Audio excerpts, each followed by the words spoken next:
ह्यूजने निरोप पाठवल्याप्रमाणे मी एक नरभक्षक नसलेल्या वाघाच्या शिकारीसाठी माचाणावर बसून वेळ घालवण्यात काहीच अर्थ नव्हता. कारण कोणता नरभक्षक अर्धा बैल खाऊन 17 मैलावर जाऊन अजून एका बाईला मारेल? मला ते पटले. मी माचाणावरून खाली उतरलो. ह्यूजने निरोप पाठवला होता. मी ताबडतोब डिंबमला जाऊन त्या बाईला जिथे मारले होते तिथे विहिरीजवळ किंवा जवळपास बसावे. जरी त्या बाईचे अवशेष नातेवाईकांनी अंत्यसंस्कारासाठी हलवले असतील तरी वाघ त्याचे ते खायला पुन्हा रात्री परत यायची शक्यता होती. तलाई मला विरून माझ्या स्टूड बेकरमध्ये मी त्या माझ्या 4 साथीदारांना घेऊन डिंबमकडे कूच केले. रात्र झाली होती. मी स्टूड ब्रेकरचे हेडलाइट्स ऑन केले होते. पुढे एका मैलावर जिथे नाले होते पण आता या क्षणी ते कोरडे पडले होते, तिथे एका उतारावर हेडलाइट्स मध्ये मला एका बायसनचे डोळे चमकताना दिसले. बायसनचा कळप गाडीच्या आवाजाने आवाज करीत निघून गेला. मी सुस्कारा सोडून गिअर बदलला आणि उतारावर गाडी घातली. बघतो तर काय, समोर रस्त्याच्या मध्यभागी मान खाली घालून एक बायसन उभा होता. त्याचे लक्षण मला काही ठीक वाटले नाही. खरे तर हे प्राणी माणसांचा आवाज आला की पळून जातात, पण याच्या मनात काय होते देव जाणे. मी मागे एकदा एका बायसनने अख्खा ट्रक उलटवलेला बघितला होता. त्यात ड्रायव्हर मारला गेला होता आणि राहिलेल्या दोघांना बायसनने तोडून टाकले होते. मला त्याची पुनरावृत्ती नको होती. मी जोरजोराने हॉर्न वाजवला.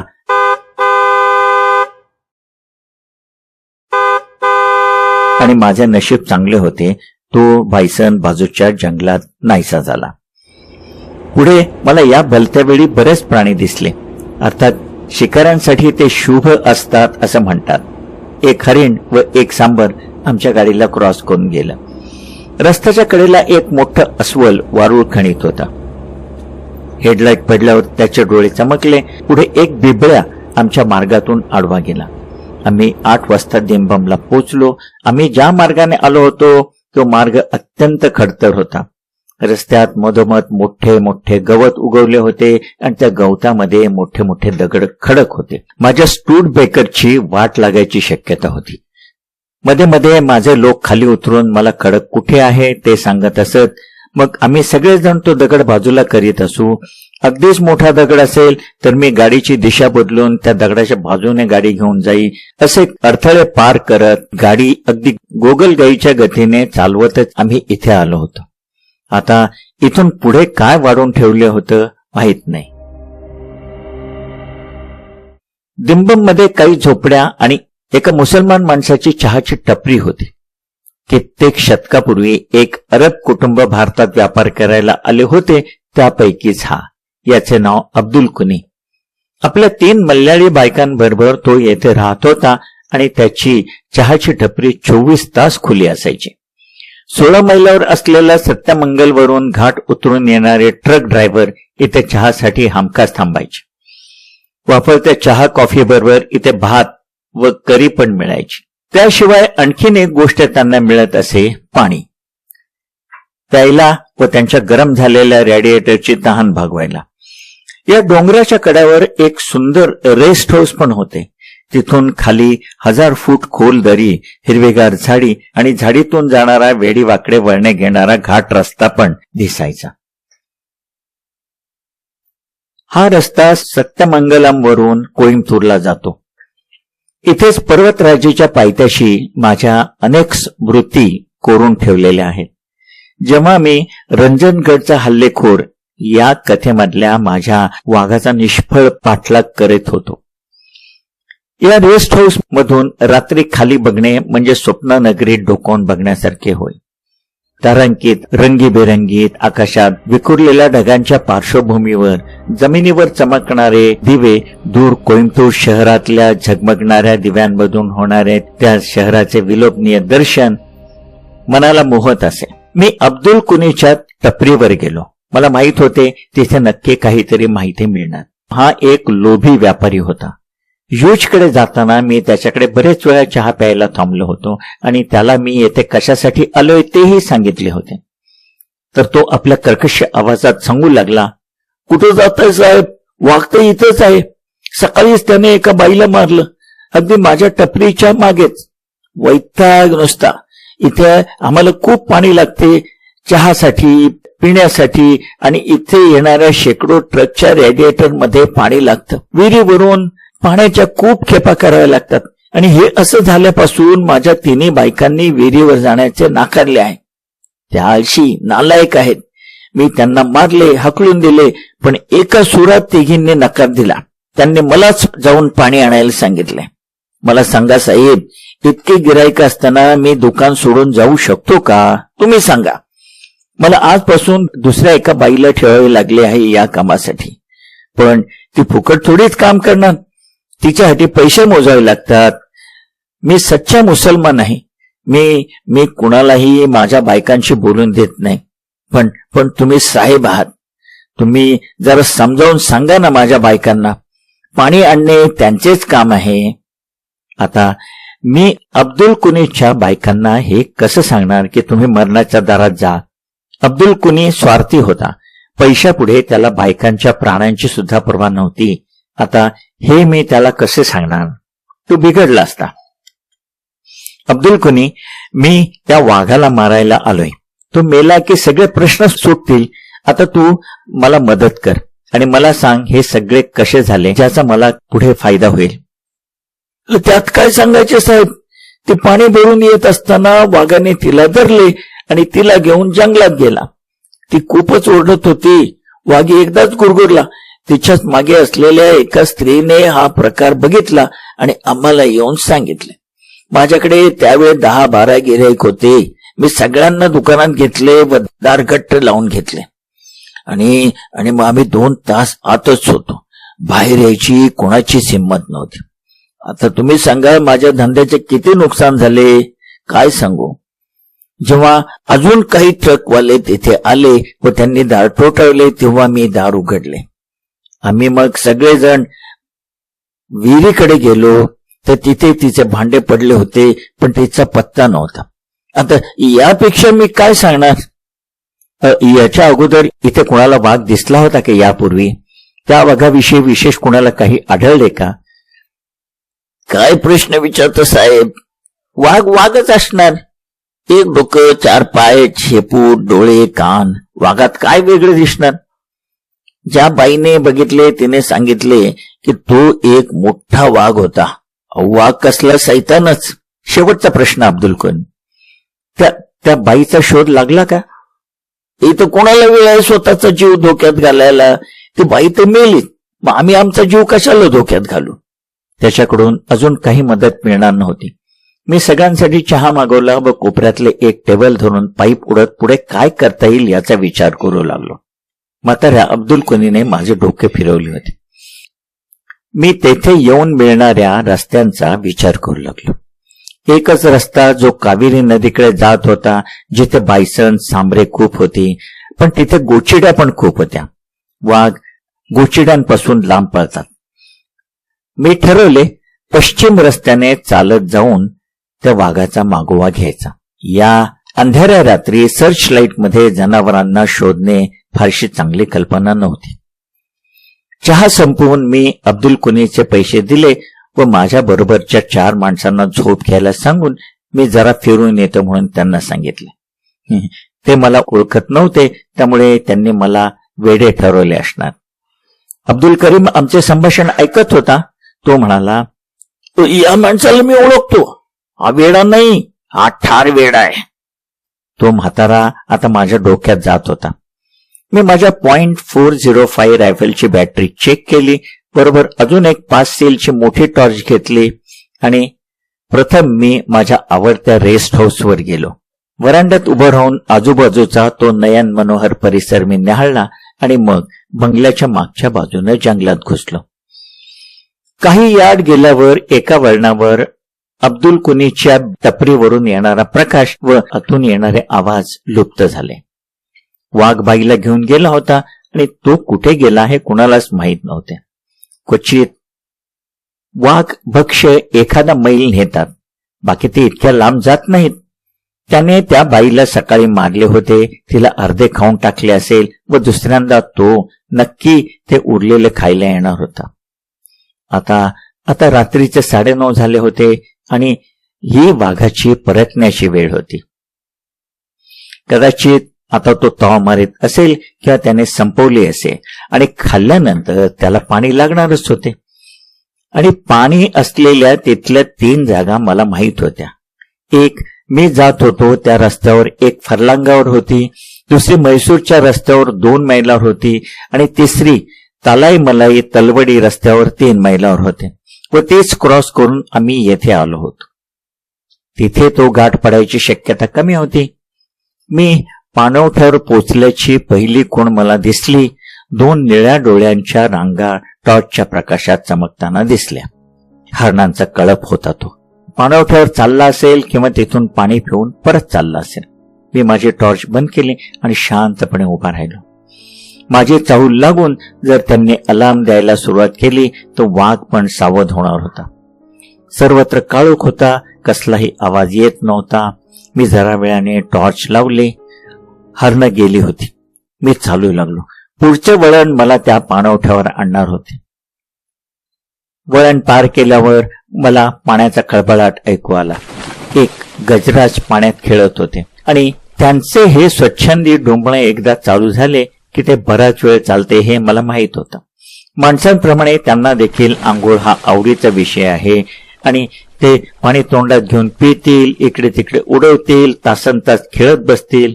पण आत्ता माझ्यासाठी हा त्रासदायक प्रकार होता. त्याने एकदा का मला बघितले असते की त्याने चित्कार केला असता व त्या चित्काराच्या आवाजाने सुद्धा वाघ जर जवळपास असता तर सावध झाला असता. तो हत्ती तेथून जायला हवा होता. पण मी आत्ता आवाज करू शकत नव्हतो. मग मला एक नामी आयडिया सुचली.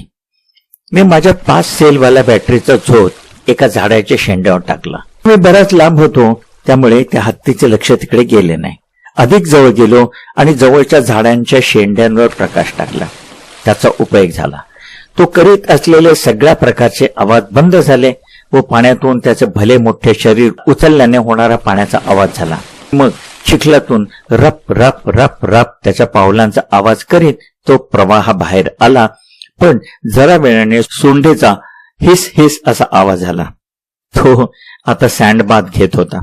बाहेर येऊन सोंडेने आपल्या अंगावर तो माती टाकायचा आनंद घेत होता. थोडा वेळ मी त्याला तसे करून दिले. मग मी माझ्या टॉर्चचा प्रकाश या झाडावरून त्या झाडाच्या शेंड्यावर फिरू लागलो. त्याने तो पुन्हा डिस्टर्ब झाला व रेती व माती अंगावर टाकायचा आवाज थांबला. त्याच्या पावलाखाली झाडे झुडपे काटक्या मोडल्याचा आवाज आला व नंतर तो तिथून निघून गेला. एक वळण पार करून मी त्या पाणवठ्यावर आलो. आता माझ्यासमोर निबिट काळोख आणि तो अथांग डोह तेवढंच होता. मी त्यावर टॉर्चचा जोड टाकला. पाण्याच्या पृष्ठभागावरून वाफेचे अस्पष्ट लोट थंड होणाऱ्या रात्रीच्या हवेत उभारत होते. शेकडो बारीक माणकासारखे लाल ठिपके चमकत होते आणि बाजूच्या काठावरून बेडकांचे समूह गान सुरू झाले होते. माझे चाहूल लागतात बराबर एकामागे एक असे ते काठावरून पाण्यात उड्या मारू लागले. वाघाला चाहूल लागू नये म्हणून मी हत्तीला घालवायला किती कष्ट घेतले होते. त्यावर या बेडकांनी पाणी फेरले. त्याने तो आवाज ऐकला व माझ्या टॉर्चचा प्रकाश पाहिला. पण माझ्या सुदैवाने तो पलीकडच्या काठावर होता आणि माझ्या अंदाजाप्रमाणे पाणी प्यायला आला होता. साधा वाघ असता तर मागच्या मागे वळून नाहीसा झाला असता. पण हा गुरगुरू लागला. मी जागच्या जागे थांबलो. पाण्यावर चमकणारे माणकांसारखे बेडकाचे डोळे क्षणात जसा आपण घरात बटन दाबून लाईट बंद करतो तसं लुप्त झाले. त्या गुरगुरण्याच्या धडके भरवणाऱ्या आवाजाने त्यांनी पाण्याखाली दडी मारली आणि त्यानंतर गुरगुरणे अचानक बंद झाले. मी टॉर्चचा प्रकाश पलीकडच्या तेलावर गोलाकार फिरवला. पण मला वाघ अथवा वाघाचे चकाकणारे डोळे काहीच दिसले नाही. दिसले फक्त झाडे झुडपे. वाघ गेला होता. साध्या वाघाने मला बघता क्षणी तसेच केले असते. पण हा गुरगुरला होता. तो न घाबरता चिडला होता. तो नरभक्षक असावा काय? आता तो उडून माझ्या बाजूने हल्ला करू शकत नव्हता कारण पुढे तलाव होता, पाणी होतं. पण त्या तलावाला वळसा घालून तो मागच्या बाजूने येऊन मागून अथवा बाजूने हल्ला करू शकत होता. माझ्या मागे दाट झाडी होती आणि तिकडून तो आला तर मला काहीच संधी मिळणार नव्हती. एकच गोष्ट करण्यासारखी होती आणि मी ती ताबडतोब केली. मी पटकन प्रत्येक पाऊल सावधपणे टाकत पाण्यात शिरलो. सावधगिरीने मी त्या डबक्याच्या मध्यभागी गेलो. मला माहित होते ते डबके फार खोल नव्हते. आता मी पाण्याच्या मध्यभागी होतो आणि वाघाने कुठूनही हल्ला केला तर ते माझ्या पथ्यावर पडणार होते. मी कोणत्याही परिस्थितीत त्याला तो माझ्यापर्यंत पोचायच्या आत टिपू शकणार होतो. पाणी आता माझ्या गुडघ्याच्या वर आलं होतं. वाघ पुन्हा गुरगुरला आणि जिथून मी मागून हल्ल्याची अपेक्षा करीत होतो अगदी तिथून डबक्याला वळसा घालून तो गुपचूप तिथे आला होता. जर मी पाण्यात शिरलो नसतो तर त्याने निश्चित मला सहज 4 मुंड्या चित केले असते. आता मी त्याला त्याच्या आवाक्याबाहेर असल्याची कल्पना आली होती आणि म्हणून तो रागाने गुरगुरत होता. युजच्या गोळीने त्याला दुष्टात्मा सैतान बनवले होते. मी मूर्खासारखा त्याच्या हल्ल्याची वाट पाहत होतो. गुरगुरणे थांबले होते. मी गुडघ्यापर्यंत पाण्यात 4 बाजूने अंधाराच्या समुद्रात लपेटला गेलेलो होतो. टॉर्चचा प्रखर प्रकाश झोत मी गोलाकार फिरवित होतो की प्रकाशात त्याचे चमकणारे डोळे किंवा त्याच्या पिवळ्या अंगावरचे काळे पट्टे दिसावेत, पण मला काही दिसले नाही. बेडकांसाठी ती रात्र फार त्रासदायक होती एवढे मात्र नक्की. प्रथम हत्ती, नंतर मी आणि आता वाघ. ते बुडी मारून होते, पण हवेसाठी त्यांना वर यावे लागणारच होते. हळूहळू आवाज न करता एक एक बेडूक पाण्यावर डोकं काढू लागला आणि माझ्या टॉर्चच्या प्रकाशात पुन्हा ते माणसासारखे छोटे छोटे लाल डोळे चमकू लागले. अब्दुल कुनीची टपरी सोडून खूप वेळ झाला होता. मी घड्याळाकडे पाहिले. 10:30 वाजले होते. अजून किती वेळ मला थांबावे लागणार होते माहित नाही. तो वाघ गेला असेल की जवळपास दडी मारून बसला असेल. मी बाहेर पडलो की माझ्यावर झेप घेईल. आता माझ्या पायाला गार गार वाटू लागले होते आणि माझे पाय चांगलेच गारटले होते. पाण्यातून उठणाऱ्या वाफेने माझ्या टॉर्चचा प्रकाश बोथट करून टाकला होता. आता मध्यरात्र होत आली होती. थंडी चांगलीच पडली होती. जोपर्यंत मी पाण्यात होतो तोपर्यंत सुरक्षित होतो. आकाशात ढगांनी गर्दी केली होती. एकही ताराच दिसत नव्हता. मी कुडकुडत होतो. जरा वेळाने एका हत्तीचा आवाज आला. बहुधा तोच हत्ती असावा ज्याला मी त्रास देऊन इथून पळवून लावले होते.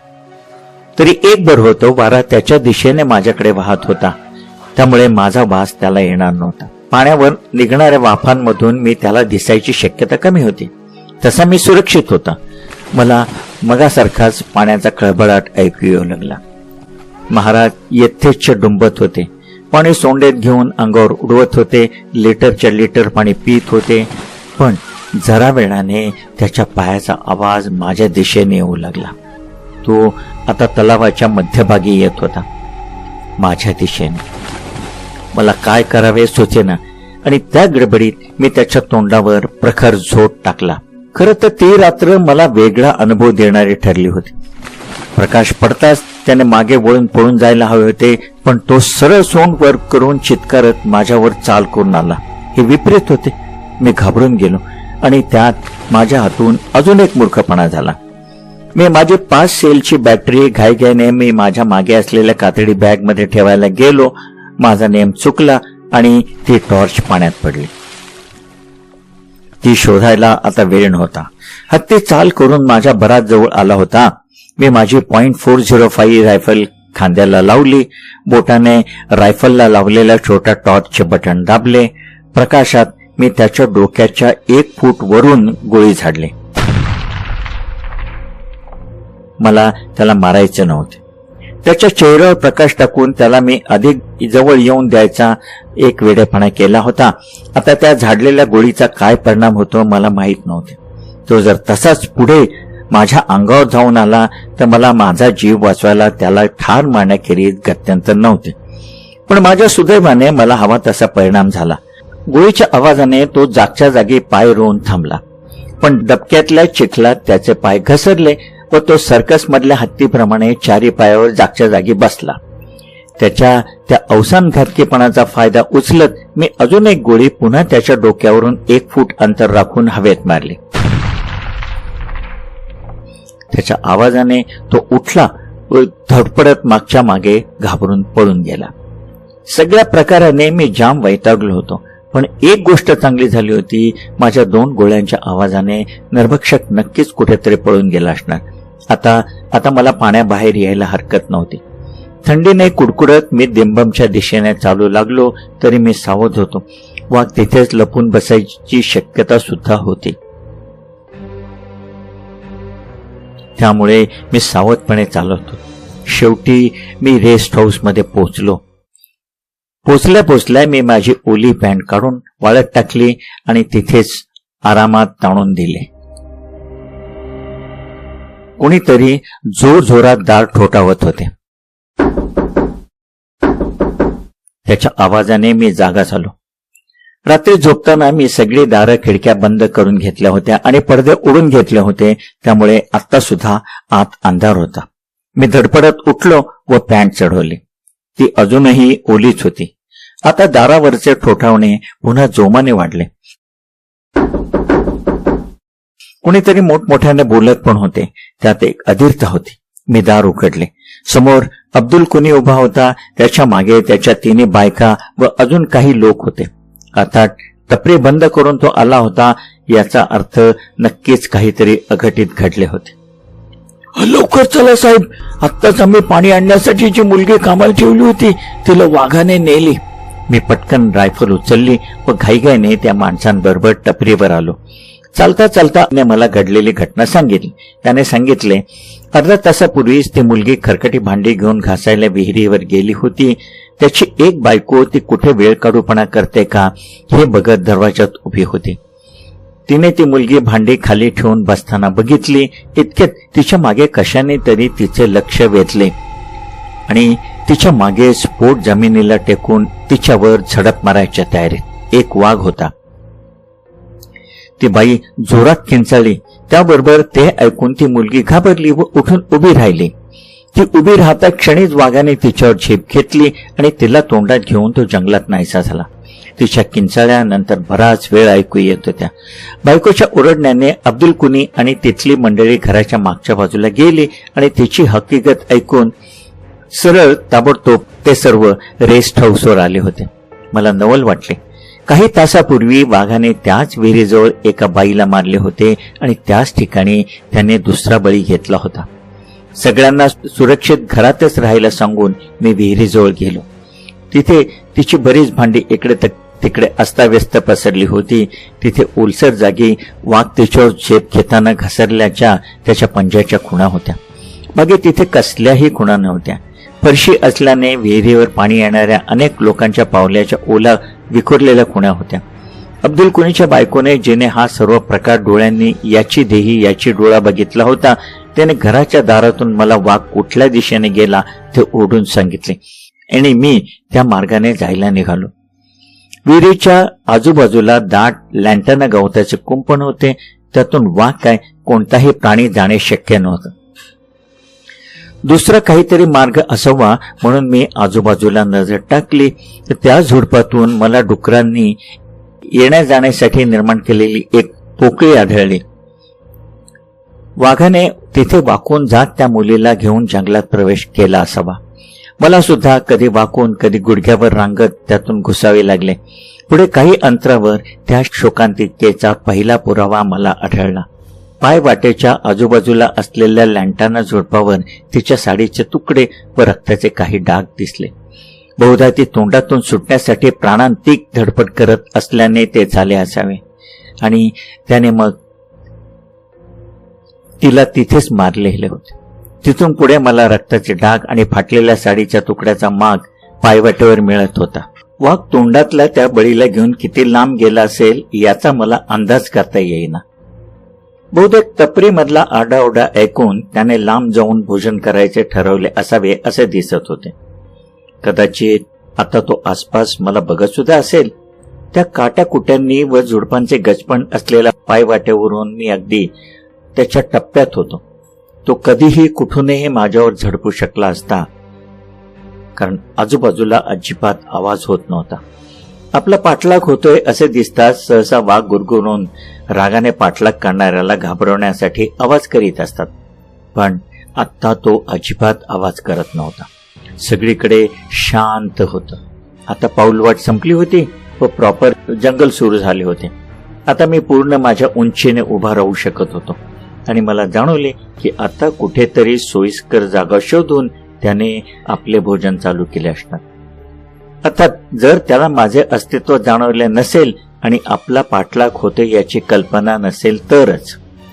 जर ते त्याला जाणवले असेल तर तो बळी काली ठेवून माझ्या येण्याची व माझ्यावर हल्ला करण्याच्या तयारीत असेल. पुढे गेल्यावर मला काही अंतरावर एका कावळ्याची काव काव ऐकू आली. मी लक्षपूर्वक तो आवाज ऐकू लागलो.